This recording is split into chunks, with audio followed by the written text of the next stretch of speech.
जय हिंद साथियों, good morning, नमस्कार दोस्तों आप सभी का स्वागत है हमारे यूट्यूब चैनल ज्ञानोदय क्लासेस में।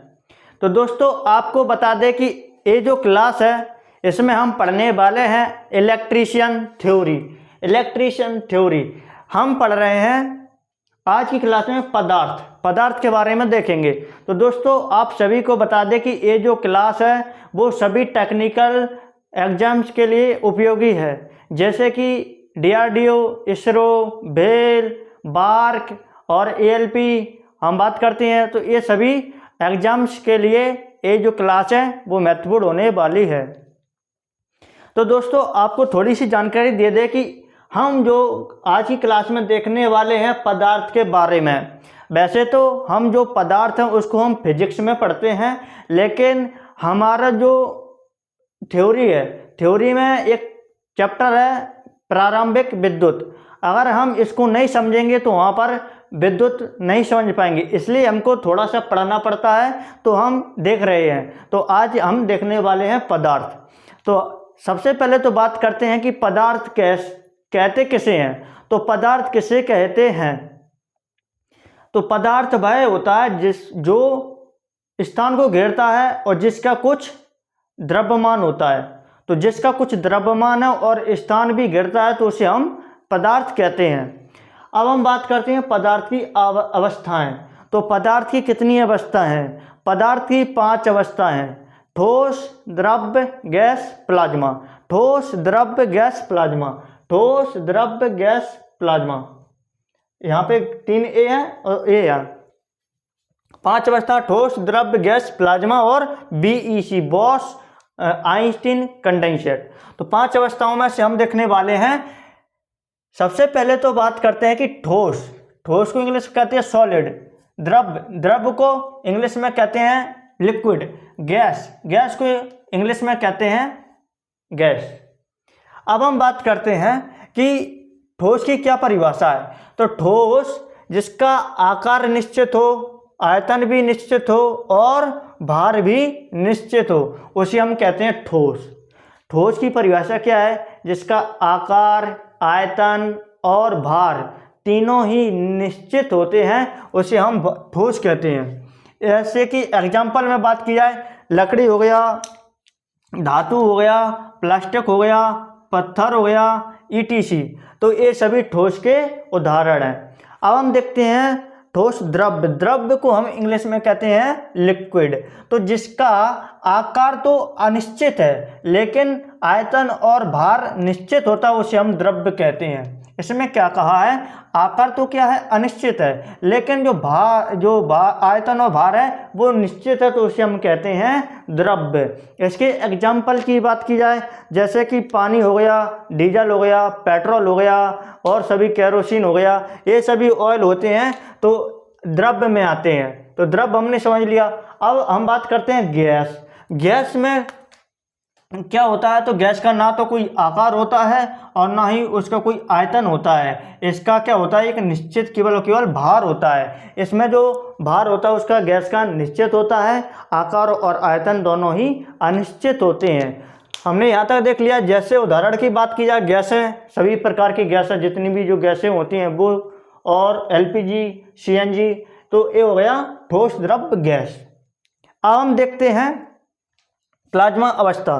तो जो प्लाज्मा अवस्था है वो पदार्थ की प्लाज्मा अवस्था है वो पदार्थ की चौथी अवस्था है।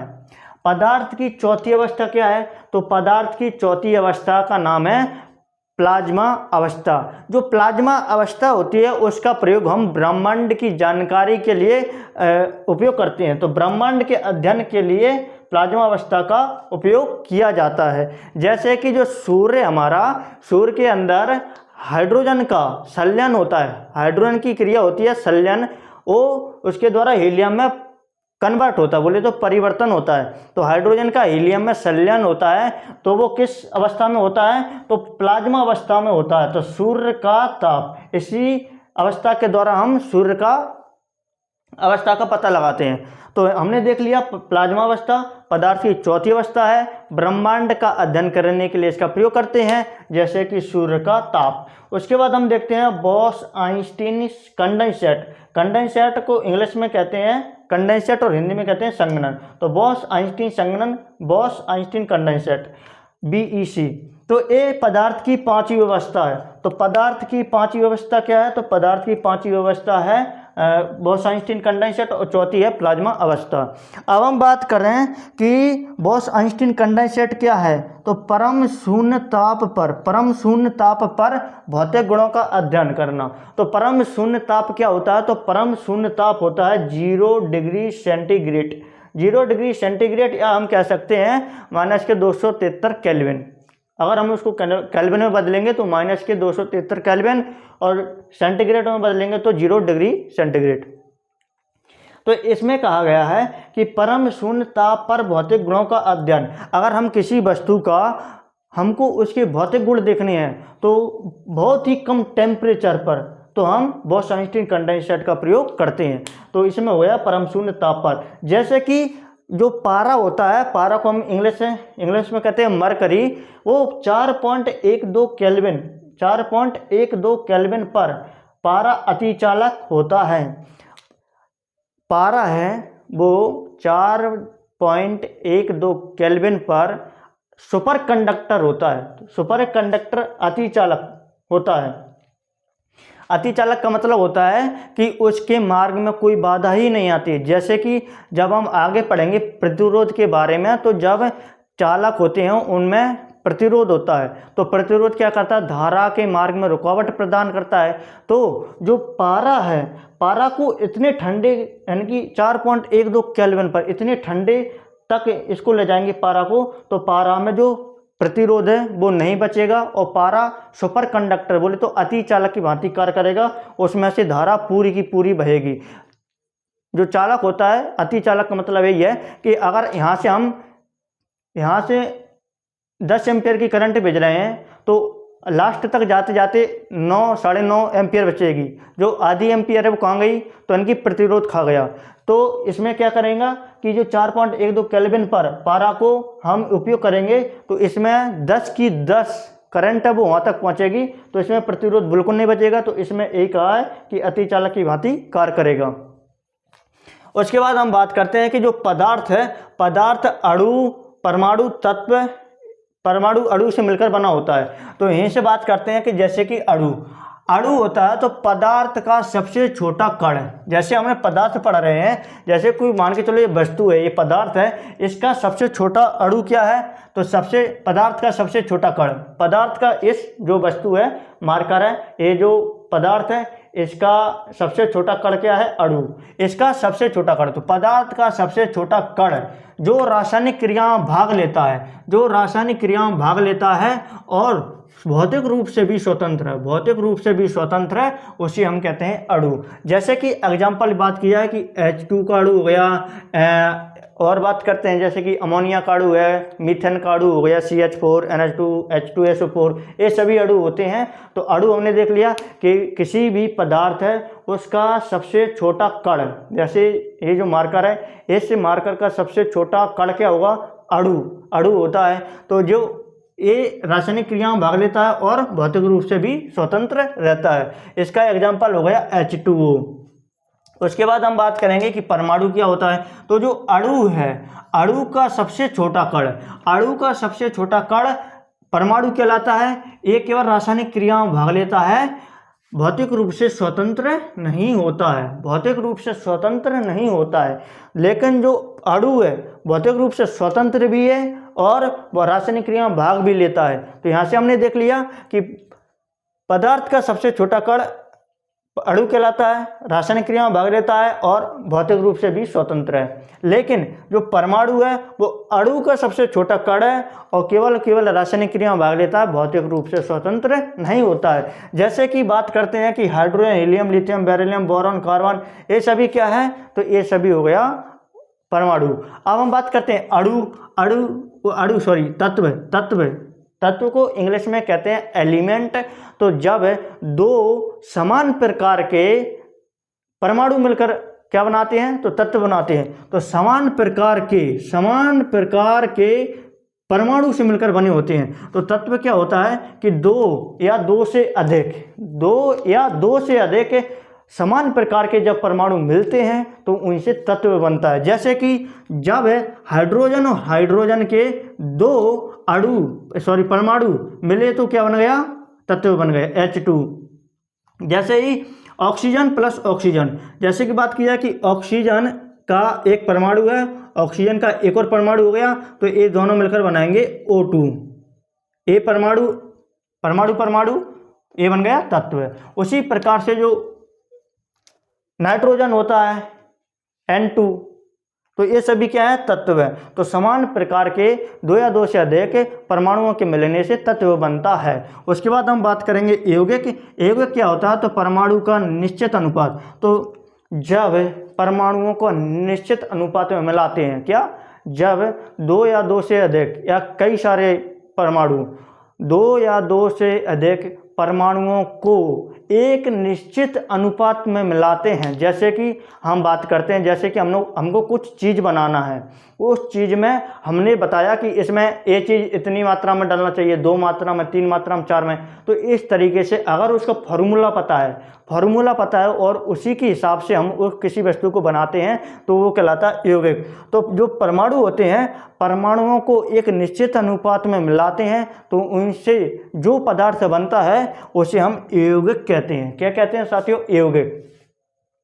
तो सीधी सी बात है कि जिसमें फार्मूला का प्रयोग होगा। जैसे कि बात करें कि हमको कोई वस्तु बनाना है, पदार्थ बनाना है, तो हम परमाणुओं को एक निश्चित अनुपात में मिलाएंगे, जितना उसको जो सूत्र है उसी के हिसाब से मिलाएंगे तो जो पदार्थ बनेगा उसको हम यौगिक कहते हैं। जैसे कि परमाणुओं को निश्चित अनुपात में मिलाने से यौगिक बनता है। एग्जाम्पल जल का जो सूत्र होता है वो होता है H2O। इसको हम जब जल को, जो हाइड्रोजन और ऑक्सीजन के जो अणु हैं, जैसे कि हाइड्रोजन H2 प्लस के ऑक्सीजन O2, ये क्या हो गया, ये हो गया हमारा तत्व हाइड्रोजन और ऑक्सीजन। इन दोनों को मिलाते हैं, इन दोनों को जब निश्चित अनुपात में मिलाया, कितने में, हाइड्रोजन की 2 मात्रा ली और ऑक्सीजन की 1 मात्रा ली, तो ऑक्सीजन परमाणु की 1 मात्रा, हाइड्रोजन परमाणु की 2 मात्रा, तो हमारा बन जाता है जल, 2H2O। तो इस तरीके से हमारा यौगिक बनता है। इसमें हाइड्रोजन की कितनी मात्रा ली, हाइड्रोजन तत्व की 2 और ऑक्सीजन तत्व की 1, तो इसका हम कह सकते हैं 2:1। हाइड्रोजन और ऑक्सीजन का अनुपात 2:1। तो इस तरीके से यौगिक बनता है। अब लेकिन मिश्रण का आपको जितना मन करे उस हिसाब से मिला दो तो आपका मिश्रण बन जाएगा। जैसे कि हम बनाते हैं, शरबत बनाते हैं, पानी का नमक बनाते हैं, नमक का पानी और चीनी का पानी और शरबत, जैसे कि हम नींबू पानी, ये सभी बनाते हैं तो हो जाता है मिश्रण को कोई परिभाषा नहीं है। इसमें क्या करो, आपको कोई 2 घोल या मिश्रण धातु हैं, पदार्थ, उसको हम लो और उसको कितनी भी मात्रा में, उसका कोई फॉर्मूला नहीं है, मिला दो तो वो मिश्रण बन जाता है। जो हम इसका प्रयोग भी करते हैं कई स्थान पे, जैसे कि शरबत बनाते हैं, हम नमक का पानी बनाते हैं, चीनी का पानी बनाते हैं, और हम बात करते हैं नींबू पानी। तो ये सभी मिश्रण का उदाहरण है। तो उदाहरण मिश्रण कई प्रकार के, समांगी मिश्रण, विषमांगी मिश्रण, इसको हम यहाँ पे नहीं पढ़ेंगे, केमिस्ट्री में पढ़ते हैं। तो दोस्तों अब हम पढ़ते हैं परमाणु के बारे में, क्योंकि हमने पदार्थ की अवस्था तो देखी है, लेकिन एग्जाम में यहाँ से आता है परमाणु, अणु और तत्व। तो परमाणु को अब हम देखते हैं, क्योंकि ये अणु का सबसे छोटा कण है, तो इसको हम देखना पड़ेगा। जैसे कि ये जो मार्कर है, ये यौगिक पदार्थ है।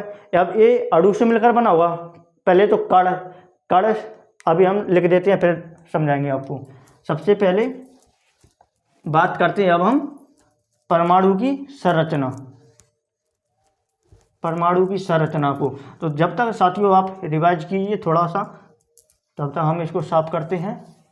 उसके बाद हम देखते हैं परमाणु की संरचना। परमाणु में क्या क्या होता है, तो दोस्तों आपको पता हो तो ठीक है, नहीं है तो हम अभी देख रहे हैं कि परमाणु में कौन कौन से कण होते हैं। जैसे कि प्रोटॉन, न्यूट्रॉन, इलेक्ट्रॉन। तो ये क्या है, परमाणु के मौलिक कण।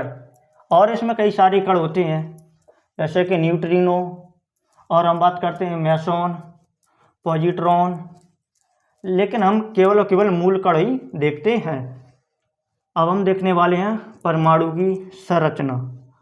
परमाणु की संरचना, परमाणु की संरचना देखेंगे। फिर उसके बाद इलेक्ट्रॉन प्रोटॉन की खोज किसने की थी, वो सब देखने वाले हैं। चलो अब हम देखते हैं परमाणु की संरचना।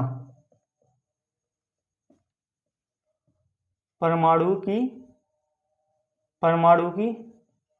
संरचना, परमाणु की संरचना, परमाणु की संरचना, एटॉमिक ऑफ स्ट्रक्चर।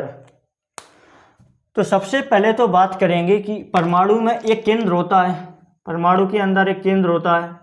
केंद्र के चारों ओर कई प्रकार की कक्षाएं होती हैं, केंद्र के चारों ओर कई प्रकार की कक्षाएं होती हैं, केंद्र के चारों ओर कई प्रकार की कक्षाएं होती हैं। इतना ही हम मान लेते हैं कि और भी मान ले, चलो इतना ही मान लेते हैं। चलो अब हम देखते हैं ये परमाणु की क्या है, कक्षाएं। तो परमाणु के अंदर एक होता है नाभिक। परमाणु के अंदर क्या होता है, एक नाभिक।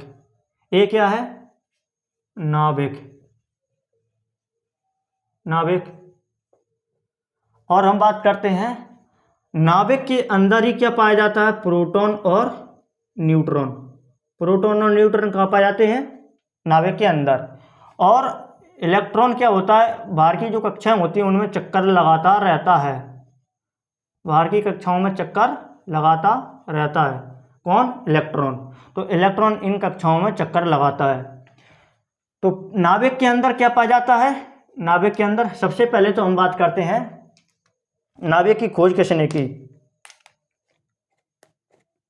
खोज की बात की जाए कि इसकी खोज किसने की, नाभिक की खोज। तो नाभिक की खोज की थी रदरफोर्ड, रदरफोर्ड ने नाभिक की खोज की थी। हम बात करते हैं कि नाभिक के अंदर कौन कौन से कण पाए जाते हैं। नाभिक की खोज हो गई, नाभिक की त्रिज्या। नाभिक की त्रिज्या की बात की जाए तो कितनी होती है, नाभिक की त्रिज्या होती है 10⁻⁻15 मीटर। जो 10⁻⁻15 मीटर होती है इसको हम एक फर्मी भी कहते हैं। तो एक फर्मी, तो नाभिक की त्रिज्या पूछी जाए कि कितनी होती है, एक फर्मी कह सकते हैं या 10⁻⁻15 मीटर। उसके बाद हम बात करेंगे कि नाभिक के अंदर कौन कौन से कण पाए जाते हैं। अंदर तो प्रोटॉन प्लस न्यूट्रॉन। यहाँ पे हम बात करते हैं कि इसमें कौन कौन से कण, तो proton plus neutron, proton plus neutron. इसको ही हम कहते हैं न्यूक्लियॉन। जब ये दोनों को मिला देते हैं तो ये जो मिलकर बना देता है न्यूक्लियॉन। क्या, न्यूक्लियॉन। इन दोनों को ही हम कहते हैं न्यूक्लियॉन। अब हम बात करते हैं कि अंदर हो गया, नाभिक की खोज किसने की, त्रिज्या कितनी होती है, इसके अंदर कौन कौन से कण होते हैं, तो वो हमने देख लिया। अब हम देखते हैं परमाणु। ये जो हमने देखा है ये परमाणु की संरचना, परमाणु का क्या कह सकते हैं हम, आकार तो नहीं कह सकते लेकिन इसका स्ट्रक्चर है। तो हम बात करते हैं परमाणु। ये क्या है, परमाणु। परमाणु, परमाणु की बात की जाए, परमाणु की त्रिज्या कितनी होती है, परमाणु की त्रिज्या। तो जो परमाणु की त्रिज्या होती है वो होती है 10⁻⁻10 मीटर, या इसको हम कह सकते हैं एक एंगस्ट्रॉम। एंगस्ट्रॉम को एक ही ऊपर डिग्री रख देते हैं तो हो जाता है एंगस्ट्रॉम। तो इसको हम कहते हैं एंगस्ट्रॉम, आप हिंदी में भी लिख सकते हैं। और हम बात करते हैं परमाणु के अंदर कौन कौन से कण पाए जाते हैं। इसके अंदर हम बात करते हैं मौलिक कण। मौलिक कण इसके कौन कौन से हैं, तो इसके जो मौलिक कण हैं वो है प्रोटॉन, न्यूट्रॉन और electron. Proton proton, electron, electron और न्यूट्रॉन। इलेक्ट्रॉन, प्रोटॉन और न्यूट्रॉन। प्रोटॉन को हम P से दर्शाते हैं, इलेक्ट्रॉन को E नेगेटिव और न्यूट्रॉन को N। तो इस तरीके से परमाणु उदासीन होता है। परमाणु उदासीन होता है। क्या? परमाणु उदासीन होता है। अब हम देख लेते हैं प्रोटॉन, इलेक्ट्रॉन और न्यूट्रॉन। तो सबसे पहले तो हम बात करते हैं इलेक्ट्रॉन। इलेक्ट्रॉन, इलेक्ट्रॉन, इलेक्ट्रॉन की बात की जाए कि इलेक्ट्रॉन क्या होता है। इलेक्ट्रॉन का संकेत की बात की जाए तो संकेत क्या होता है? तो इलेक्ट्रॉन का संकेत होता है E नेगेटिव। इलेक्ट्रॉन की खोज किसने की थी? इलेक्ट्रॉन की खोज जे जे थॉमसन। J Thomson.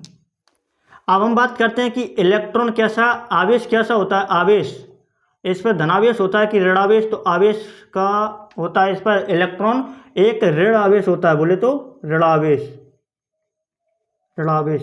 ये नेगेटिव चार्ज होता है, इसके ऊपर नेगेटिव चार्ज, ऋणावेश होता है। अब हम बात करते हैं कि इस पर आवेश का मान, आवेश का मान। तो आवेश का जो मान होता है वो होता है 1.6 इंटू 10⁻⁻⁻⁰ कूलम, -19 कूलम। यहाँ पे माइनस आता है क्योंकि यहाँ पे लिख दिया, इसलिए नहीं लगाया है क्योंकि ये ऋणावेश होता है, इसलिए यहाँ पे माइनस का भी आता है। अब हम बात करते हैं कि इसका द्रव्यमान कितना होता है। द्रव्यमान, द्रव्यमान। तो इलेक्ट्रॉन का जो द्रव्यमान होता है वो होता है 9.1 इंटू 10⁻⁻31 kg, किलोग्राम। और हम इसको AMU में बदलेंगे तो इसका मान होगा 0.00054 AMU। अभी हम देखेंगे कि AMU क्या होता है, एटॉमिक मास यूनिट। अब हम बात करते हैं इलेक्ट्रॉन के बाद प्रोटॉन। प्रोटॉन की बात की जाए, प्रोटॉन क्या होता है? प्रोटॉन, तो प्रोटॉन का संकेत क्या होता है? सबसे पहले तो हम बात करते हैं संकेत। संकेत क्या होता है प्रोटॉन का? P। चलो ठीक है, P। अब हम बात करते हैं कि प्रोटॉन की खोज किसने की? प्रोटॉन की खोज, प्रोटॉन की खोज की थी गोल्डस्टीन। गोल्डस्टीन, प्रोटॉन की खोज की थी गोल्डस्टीन ने। और नामकरण किसने किया? इसका नाम किसने दिया था? नामकरण। तो नामकरण किसने दिया? नामकरण दिया था गोल्डस्टीन और रदरफोर्ड। रदरफोर्ड। अब हम बात करते हैं कि इसका आवेश का मान क्या होता है? आवेश। इस पर आवेश कौन सा होता है? धनावेश।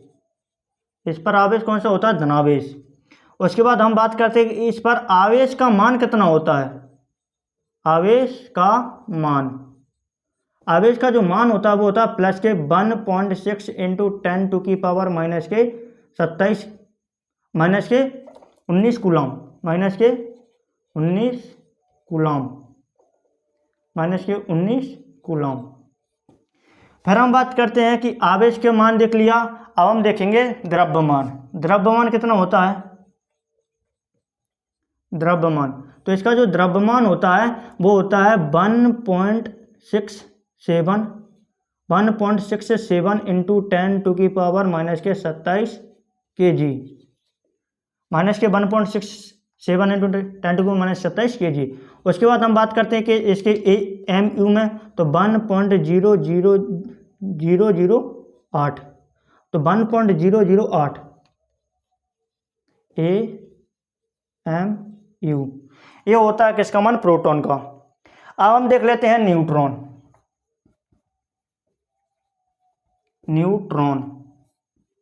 न्यूट्रॉन का संकेत की बात की जाए न्यूट्रॉन का संकेत होता है n। न्यूट्रॉन की खोज किसने की? न्यूट्रॉन की खोज जेम्स चैडविक, जेम्स चैडविक। उसके बाद हम बात करते कि इस पर आवेश कौन सा होता है? तो इस पर कोई आवेश नहीं होता, कोई आवेश नहीं। इसको हम कह सकते हैं आवेशहीन। क्या कह सकते हैं? आवेशहीन। उसके बाद हम बात करते हैं कि जब इस पर कोई आवेश नहीं है तो इसका आवेश का मान भी नहीं होगा। और हम बात करते हैं कि धनावेश ना ही ऋणावेश, तो आवेशहीन हो गया और इस पर आवेश का मान भी नहीं होगा। उसके बाद हम बात करते हैं द्रव्यमान। इसका द्रव्यमान कितना होता है? तो जो प्रोटॉन होता है, प्रोटॉन से थोड़ा ज़्यादा होता है, 1.67 × 10⁻⁻27 kg। इससे ही थोड़ा सा ज़्यादा होता है, 1.672 होता है, 675 होता है, इस तरीके से थोड़ा सा ज़्यादा होता है। हमने देख लिया इलेक्ट्रॉन, प्रोटॉन, न्यूट्रॉन। जो इलेक्ट्रॉन होता है, इलेक्ट्रॉन बाहरी कक्षा में चक्कर लगाता है। तो ये क्या करता है? बाहरी कक्षा में चक्कर लगाता है, बाहरी कक्षा में चक्कर लगाता है। बाहरी कक्षा में चक्कर कौन लगाता है? तो वो लगाता है इलेक्ट्रॉन। तो इलेक्ट्रॉन हमने देख लिया कि ये जो कक्षाएं हैं KLMN हम अभी देखेंगे, तो इन कक्षाओं में चक्कर लगाता है इलेक्ट्रॉन। नाभिक के अंदर पाया जाता है प्रोटॉन और न्यूट्रॉन। नाभिक की खोज की थी रदरफोर्ड ने। नाभिक की त्रिज्या होती है 10⁻⁻15 मीटर। इसको हम एक फर्मी भी कह सकते हैं। उसके बाद हम बात करते हैं कि इसके अंदर ही प्रोटॉन और न्यूट्रॉन उपस्थित होते हैं। इनको ही दोनों को मिलाकर न्यूक्लियॉन कहते हैं। परमाणु की त्रिज्या 10⁻10 मीटर, एक एंगस्ट्रॉम भी कहते हैं। इसके अंदर मौलिक कण प्रोटॉन, इलेक्ट्रॉन, न्यूट्रॉन पाए जाते हैं। परमाणु एक उदासीन है। इलेक्ट्रॉन देखा, इलेक्ट्रॉन संकेत E, खोज J.J. थॉमसन, आवेश ऋणावेश, आवेश का मान 1.6 × 10⁻⁻19 कूलम। और हम बात करते हैं द्रव्यमान इतना होता है, AMU में इतना होता है। प्रोटॉन की खोज संकेत P, खोज गोल्डस्टीन, नामकरण रदरफोर्ड, आवेश धनावेश, आवेश का मान 1.6 इतना होता है, द्रव्यमान इतना होता है, और AMU में 1.0008 AMU। अब हम बात करते हैं कि AMU किसे कहते हैं। AMU अभी हमने देखा है ना AMU। अब हम देखते हैं AMU। इसको हम कहते हैं atomic mass unit. Atomic mass unit इसको हम कहते हैं। इसका जो मान होता है, AMU का मान कितना होता है? तो ये लगभग 1.67 × 10⁻⁻27 kg। तो इसका मान इसके बराबर ही होता है, इसलिए इसका जो AMU में मान है वो भी बराबर है, 1.008, केवल 8 बदला 3 पॉइंट के बाद। तो इस तरीके से AMU होता है, परमाणु एटॉमिक मास यूनिट, परमाणु द्रव्यमान इकाई। तो इस तरीके से हमने यहाँ तक समझा है।